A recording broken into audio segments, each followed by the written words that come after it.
அம்மா ஜூஸ் எடுத்துக்கோங்க. எனக்கு வேண்டாம்மா. எங்க அத்தை எடுத்துக்கோங்க.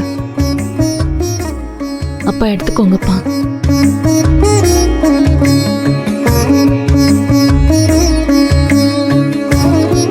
மாமாக்கு மட்டும் கூல் ட்ரிங்க்ஸ் கிடையாது.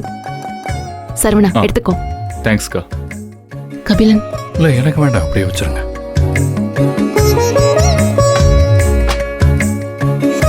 பெரியசாமி, நீ வீட்டுக்கு வந்துட்டேன்னு தெரிஞ்சதுக்கு அப்புறம் தான் எனக்கு உயிரே வந்தது.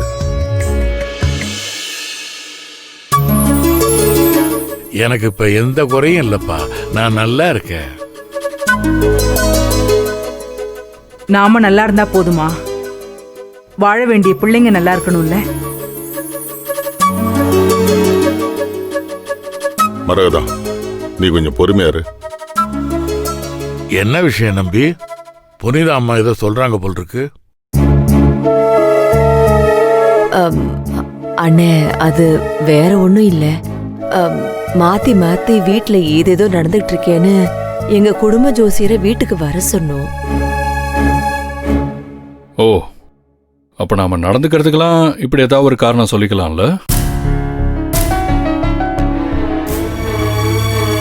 நீ சொல்லுமா தேனு. அதானே. தேனே, இருமா தேனே, நானே சொல்றேன்.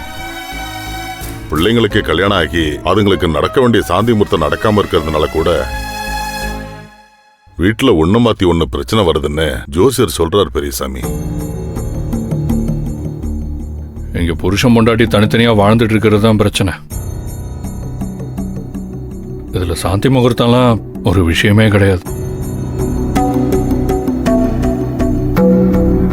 தம்பி, உங்க கோவம் நியாயமானதுதான். ஆனா இந்த சடங்கு நடக்காததுனால எல்லார் மனசுக்குள்ளேயும் ஏதோ சங்கடம் இருக்கு.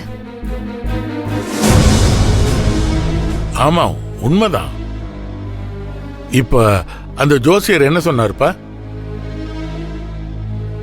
அது ஒண்ணும் இல்லைண்ணே. புனிதாவுக்கும் கபிலனுக்கும் முறையா நடக்க வேண்டிய சடங்க சீக்கிரமா நடத்தி வைக்கணும்னு அவர் சொன்னாரு.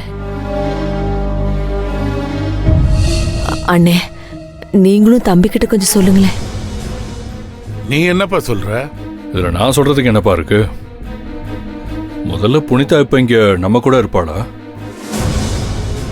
இல்ல அவங்க அம்மா கூட அவங்க வீட்டுல இருப்பாங்களான்னு சொல்லுங்க. அதுக்கப்புறம் மற்ற சடங்கு சம்பிரதாயத்தை பத்தி எல்லாம் பேசிக்கலாம். இப்ப அதுக்கு என்னப்பா அவசரம்? சாந்தி முகூர்த்தம் பொண்ணு வீட்டுல தான் நடக்கணும். தேனு, இந்த விஷயத்தை நீ கொஞ்சம் மாப்பிள்ளை கிட்ட எடுத்து சொல்லுமா. தம்பி, அண்ணி சொல்றதுதான் முறை. கொஞ்சம் யோசிச்சு பாருங்க. முறையா? முறைன்னா நியாயமா கல்யாணம் பண்ணா புருஷன் கூட பொண்டாட்டி இருக்கணும், அதான முறை? அதெல்லாம் முறையா நடந்ததா?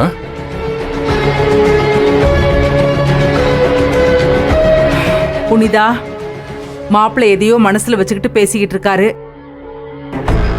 நான் உங்க 2 பேர் நல்லதுக்கு தான் சொல்லிக்கிட்டு இருக்கேன். இந்த விஷயத்த நீ பேசி நீ என்னன்னு புரிய வை. அவர்கிட்ட இந்த விஷயத்தெல்லாம் நான் பேச மாட்டேம்மா.